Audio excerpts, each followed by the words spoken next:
अखेर 100 दिवसानंतर चिल्लर माणूस कोरटकरला अटक करण्यात आली आहे. पण अजून एक प्रश्न आहे, आता सोलापूरकरवर कारवाई होणार का?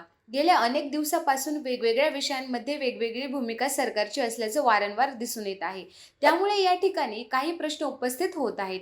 याबद्दल आपण या व्हिडिओमध्ये सविस्तर अशी चर्चा करणार आहोत. त्यामुळे हा व्हिडिओ शेवटपर्यंत पहा. प्रशांत कोरटकर यांनी छत्रपती शिवाजी महाराज आणि संभाजी महाराजांच्या बद्दल वादग्रस्त वक्तव्य केली होती, ज्यामुळे त्यांच्यावर कायदेशीर कारवाई सुरू झाली. फेब्रुवारी 2025 मध्ये कोल्हापूर पोलिसांनी त्यांच्या विरोधात गुन्हा दाखल केला आणि त्यांना अटक करण्यासाठी विशेष पथक नागपूरला पाठवले. तथापि कोरटकर यांनी 11 मार्चपर्यंत अटकेपासून संरक्षण मिळवले होते. त्यानंतर राज्य सरकारने त्यांचा अटकपूर्व जामीन रद्द करण्यासाठी उच्च न्यायालयात धाव घेतली, कारण ते तपासात सहकार्य करत नसल्याचे सांगितले गेले. अखेर 100 दिवसानंतर चिल्लर माणूस प्रकाश कोरटकरला अटक करण्यात आली आहे. राहुल सोलापूरकर यांच्या बाबतीत बोलायचं झालं तर त्यांनी छत्रपती शिवाजी महाराजांच्या आग्रा सुटकेबद्दल वादग्रस्त विधान केले होते, ज्यामुळे राज्यभर तीव्र प्रतिक्रिया उमटल्या. या विधानानंतर पुणे पोलिसांना त्यांच्या विरोधात तक्रारी प्राप्त झाल्या, ज्यांची कायदेशीर पडताळणी करून पुढील निर्णय घेतला जाणार आहे.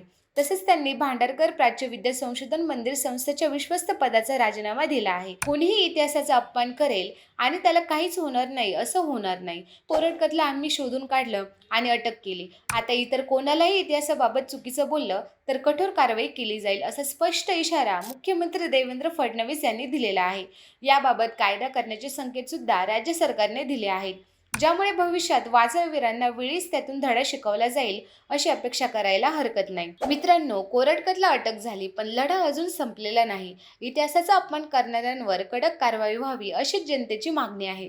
तुमचं मत काय? आम्हाला कमेंटमध्ये कळवा आणि हा व्हिडिओ शेअर करा.